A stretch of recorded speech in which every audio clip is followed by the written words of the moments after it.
Hello, my name is Abramovitch, and today I'll be presenting my study on the development of a biomaterial for treating injured biological tissue. This research was funded by the Fundação de Amparo à Pesquisa do Estado de Minas Gerais. Unfortunately for us, the human body still has limited regenerative capabilities in most of the major organs and tissues. What that means for us is that if we were to suddenly lose function in one of these organs, our bodies would not be able to regenerate them from zero. However, organ transplantation does demonstrate that damaged tissues can be replaced. However, the technology to generate these complex organs from zero is still not yet available to us. However, we can use tissue engineering to create small patches of tissues that we can graft onto the body to help its regenerative abilities. There are primarily three different types of grafts and tissues that we can create and or use in these situations.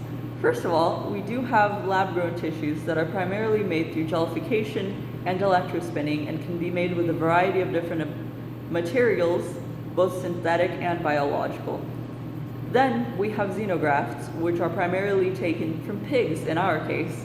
However, these grafts are quite dangerous for the human body as they can sometimes carry harmful diseases that can injure the patient's body, and they are very likely to be rejected due to our patient's immune systems.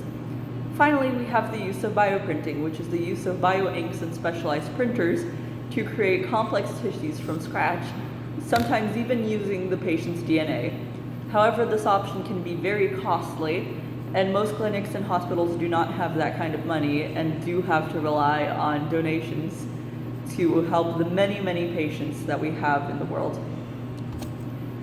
Our research was primarily done using lab-grown tissues, and our research was done by using 4 different keywords: hydrogels, biopolymers, polymers, and bioprinting, to find various different researches and articles that we then separated into 3 categories to find out which one of them is the most effective in terms of creating these tissues.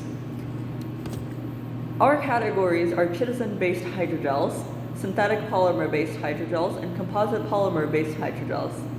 And first of all, we do have the chitosan-based hydrogels, which are a malleable option that is very biologically adaptable. Chitosan can be used on its own as a primary material, but it can also be combined with various different materials such as propolis to create an even more helpful tissue.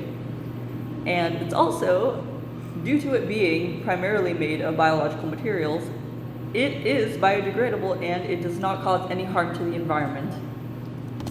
Our second category of results are synthetic polymer-based hydrogels, which, while very effective and very optimal in certain cases, there is a higher chance of rejection due to them being synthetic and, again, having the human body having its own complex immune system and its own higher risk of rejection. Primarily, when dealing with synthetic polymer-based hydrogels, we use poly and isopropyl acrylamide, which is the optimal macromolecule due to it having many different compositions that can very much help the human body and are very effective in keeping the grafts held together. Finally, our third category is composite polymer-based hydrogels, an option that is both biocompatible and effective. Composite polymers contain both synthetic and biological materials, which make them much likely to not only be biocompatible, but also highly effective. And in conclusion, the use of evolving technologies such as hydrogels for healing organ injuries and other wounds is a constantly developing method. The particular advantages of using hydrogel in tissue engineering have attracted the attention of many researchers. A feature that is essential in hydrogels is their outstanding ability to combine with other biomaterials and macromolecules, making them thoroughly effective in medicinal treatments and other procedures.